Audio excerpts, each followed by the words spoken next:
This is day 0 of making my own brand. अस्सलाम वालेकुम, मेरा नाम है फरखंदा और मैं एक हाउस वाइफ हूँ। मैं शुरू करने जा रही हूँ अपना बिजनेस।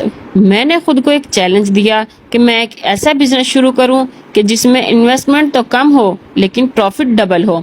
लेकिन अब सोचना ये था कि ऐसा कौन सा बिजनेस हो जिसमें इन्वेस्टमेंट कम हो, क्योंकि कोई भी प्रोडक्ट सिलेक्ट करने से पहले आपको चंद बातों का ध्यान रखना ज़रूरी है।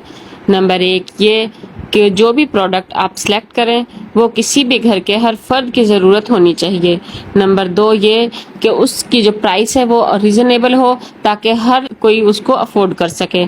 और नंबर 3 ये कि आपकी उस प्रोडक्ट के बारे में रिसर्च और इन्फॉर्मेशन अच्छी हो ताकि आपको आगे चलकर कोई परेशानी ना हो। सो मैंने डिसाइड किया कि मैं अपना ऑर्गेनिक प्रोडक्ट का ब्रांड बनाऊंगी, क्योंकि मेरे पास ऑर्गेनिक प्रोडक्ट का तजर्बा भी है और इन्फॉर्मेशन भी। सो बिजनेस तो डिसाइड हो गया, लेकिन असल काम तो अब शुरू होता है। तो हम सब मिलते हैं डे 1 में और देखते हैं कि नेक्स्ट स्टेप क्या होगा। अल्लाह हाफिज।